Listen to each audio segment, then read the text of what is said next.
video on the loss of limits. Limits may sound intimidating, but they actually super useful for understanding how functions behave. Think of it like this. Imagine you walking towards the door. You might never actually touch the door, but you get closer and closer. That's kind of what a limit is. It's the value of a function approaches as the input approaches some value. Let's start with the simplest laws. First, we have the constant rule. If you have a limit of a constant, it's just a constant. For example, the limit of 5 as x approaches any number is always 5. Simple, right? Next, we have the limit of x. The limit of x as x approaches c is just c. So, if we have the limit of x as x approaches to 3, the answer is 3. The two are both special law.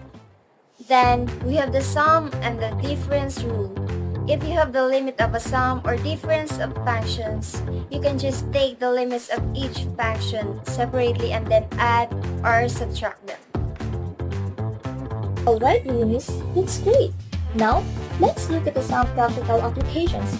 We also have the product rule, which says the limit of the product is the product of the limits.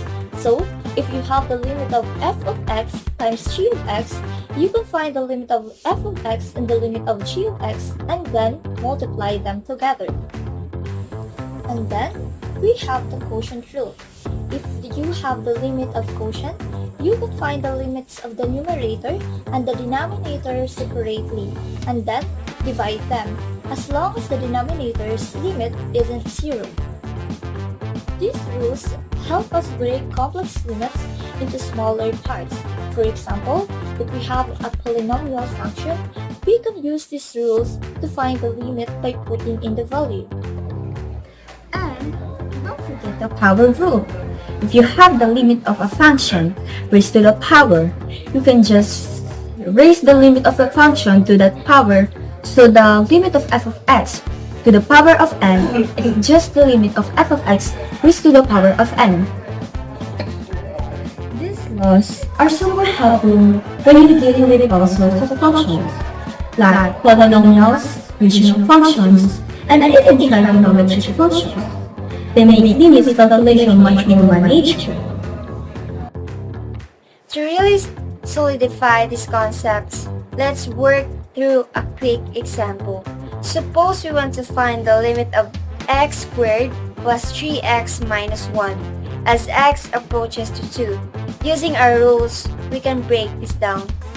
We can apply the sum and the difference rule, the power rule, and the constant rule. So, we have the limit of x squared plus the limit of 3x minus the limit of 1. Plugging in 2, we get 2 squared plus 3 times 2 minus 1, which equals 4 plus 6 minus 1, which equals to 9.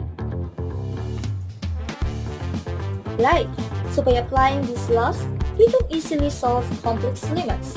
The key is to break down the function into smaller parts and apply them appropriate rules. Practice is crucial. Try working through different examples to get comfortable with these laws.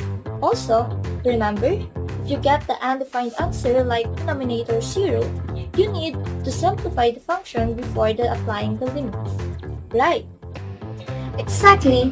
So remember, constant rule, limit of x, sum and difference rule, product rule, quotient rule, power rule. These are your tools for conquering limits.